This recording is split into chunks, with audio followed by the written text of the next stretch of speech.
Rain lashed against the windows of Chicago's airport terminal. The storm outside was relentless, a symphony of nature's fury that seemed to echo the tension inside the terminal. Each drop of rain was like a drumbeat, a reminder of the power and unpredictability of the elements. Lightning split the dark sky, momentarily revealing the silhouette of a Boeing 747. The flash of light was both beautiful and terrifying, illuminating the massive aircraft that stood ready to defy the storm. It was a stark contrast to the darkness that enveloped everything else, a brief moment of clarity in the chaos. Its wings seemed to claw at the raging storm, as if the plane itself was battling the elements. The rain pounded against the metal and the wind howled, creating a cacophony of sound that was both mesmerizing and unsettling. The aircraft stood as a testament to human ingenuity and resilience, ready to take on whatever nature threw its way. Flight 389, bound for Denver, prepared for takeoff. The runway lights flickered in the downpour, guiding the plane towards its uncertain journey. The pilots, seasoned and calm, went through their pre-flight checks with precision, their faces masks of concentration. They knew the risks, but they also knew their training and the capabilities of their aircraft. The atmosphere inside the gate was thick with anticipation. Passengers exchanged nervous glances, their conversations hushed. The storm outside was a constant reminder of the potential dangers that lay ahead. Some clutched their boarding passes tightly, while others tried to distract themselves with their phones or books, and something else, something unseen, something unsettling. It was as if the storm had brought with it an air of foreboding, a sense that something was not quite right. The empty seats and dim lighting only added to the eerie atmosphere, making the terminal feel more like a ghost town than a bustling hub of travel. Claire, a young journalist, shivered, pulling her jacket tighter. She had covered many stories in her career, but something about this night felt different. The storm, the tension, the unease, it all seemed to be building towards something. She tried to shake off the feeling, but it clung to her like the dampness in the air. She couldn't shake off the feeling of being watched. Every time she glanced over her shoulder, she saw nothing but shadows and reflections. Yet the sensation persisted, gnawing at her nerves. It was as if the storm had eyes, watching her every move, waiting for the right moment to strike. A chill ran down her spine, and she dismissed it as pre-flight jitters. But the feeling was too strong, too insistent to ignore. It was more than just nerves. It was a primal instinct, a warning that something was amiss. She took a deep breath, trying to calm herself, but the unease only grew. But deep down, she knew it was something more. Something was amiss.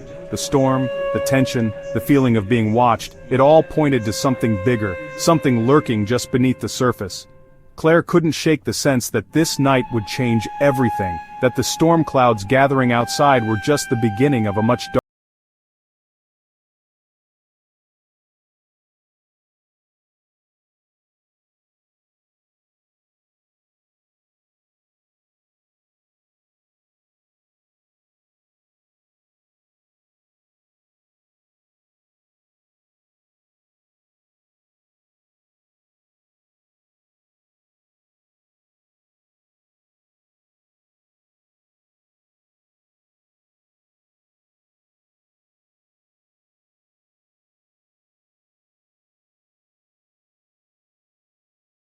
Do the same. As Flight 389 climbed higher, the storm outside intensified. The plane shuddered and groaned, buffeted by fierce winds. The turbulence was unlike anything Claire had experienced.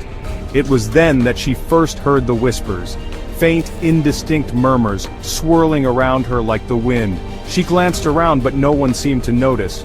Were the whispers real or just her imagination? Fear gnawed at the edges of her composure. She tried to convince herself it was the altitude, the storm, but deep down she knew better. The turbulence worsened, the whispers grew louder, morphing into chilling screams. Suddenly the cabin plunged into an eerie silence. The engines, the storm, the screams, everything ceased. An unnatural stillness descended, broken only by the frantic beating of Claire's heart.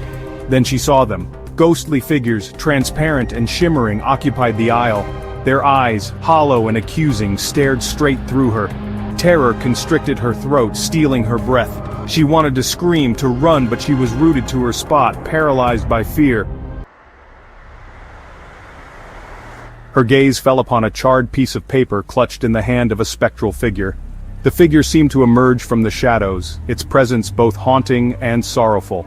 The paper, fragile and burnt at the edges, held a story long forgotten, a tale of mystery and loss. It was a flight manifest. The names and details were barely legible, obscured by time and fire. Each name represented a life, a story, a journey that was abruptly cut short. The date, barely visible beneath the scorch marks, sent chills down her spine. June 17, 1974. This date was etched in history, a day of tragedy and unanswered questions. The same flight number, the same route, Flight 389, en route from Chicago to Denver. The details matched perfectly, as if the past was reaching out to the present. A wave of nausea washed over her. The realization of what she was holding, the connection to the tragic event, was overwhelming. She felt a deep sense of dread and sorrow. She remembered reading about a flight that vanished without a trace on that date. The headlines had screamed of mystery and loss, a plane that simply disappeared from the skies, Flight 389 en route from Chicago to Denver. The flight path was well known, a routine journey that turned into a nightmare. The map showed a clear route, but the plane never arrived. The wreckage was never found. Search parties had scoured the area, but there was no trace of the plane or its passengers. It was as if they had vanished into thin air.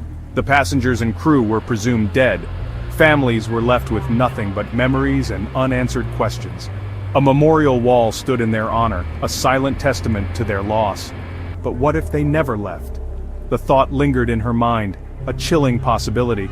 Could the souls of the lost still be wandering, trapped between worlds seeking closure? The eerie clouds seemed to whisper their secrets, a haunting reminder of the mysteries that remain unsolved.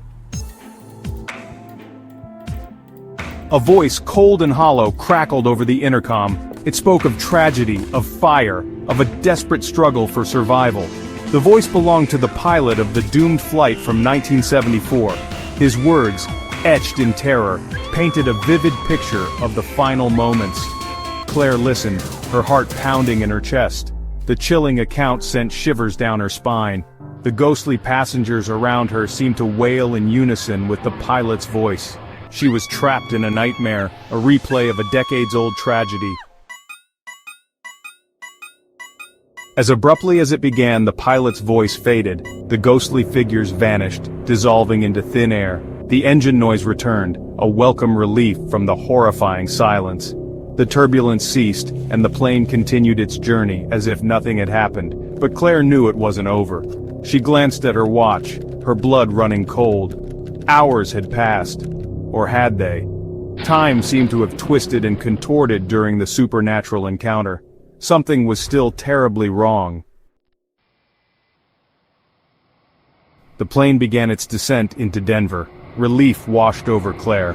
She just wanted off this cursed flight. As the plane taxied to the gate, she noticed something strange. The airport was deserted. No ground crew, no passengers waiting to disembark.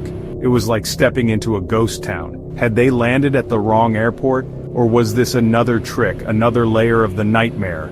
Her mind reeled, struggling to grasp the impossible. What had happened on Flight 389? And where were they now? As Claire reached for her bag, her fingers brushed against something cold and hard. She hesitated for a moment, her breath catching in her throat. The sensation was unsettling, almost as if the object was alive, pulsating with a strange energy. She pulled her hand back, her mind racing with questions. What could it be? Why did it feel so eerie? Gathering her courage, she reached in again, determined to uncover the mystery. It was the charred flight manifest from 1974. The edges were burnt, and the paper was brittle, as if it had been through a fire. Claire's fingers trembled as she held it, the weight of its history pressing down on her. She could almost hear the echoes of the past, the whispers of the passengers who had once held this very document. She stared at it, her heart pounding in her chest. The names on the manifest seemed to blur and shift, as if they were alive. She felt a chill run down her spine, the air around her growing colder. The room seemed to darken, the shadows closing in. She could feel the presence of the lost souls, their eyes watching her, waiting for her to understand. Then she saw it, her name. It was circled in red, standing out starkly against the faded ink. Her mind reeled, trying to make sense of it. How could her name be on a manifest from a flight that had disappeared decades ago? The implications were terrifying. Was she somehow connected to the tragedy? Or was this some kind of cruel joke, printed in faded ink, right there on the list of doomed passengers? The reality of it hit her like a tidal wave. She was listed among the lost, the souls who had never made it to their destination. Her mind raced with questions. Was she destined to share their fate? Was she already a part of their world? A ghost trapped between the realms of the living and the dead? Claire gasped, dropping the manifest in horror. The paper fluttered to the ground, landing with a soft thud. She backed away, her heart pounding in her chest. The room seemed to close in around her, the walls pressing in. She felt a cold sweat break out on her forehead, her breath coming in short, panicked gasps. She had to get out, had to escape the suffocating presence of the past. As she looked up, she saw the plane, her plane, begin to fade. It was a ghostly image flickering in and out of existence. She could see the outline of the fuselage, the wings stretching out into the night sky. It was as if the plane was caught between two worlds, unable to fully exist in either. The sight filled her with a deep sense of dread, a feeling that something terrible was about to happen. It flickered, like a dying light, and then vanished into thin air. One moment it was there, the next it was gone, leaving nothing but darkness in its wake. Claire felt a shiver run down her spine, the reality of what she had just witnessed sinking in. The plane, and all its passengers, were truly lost. They were trapped in a liminal space, forever caught between life and death.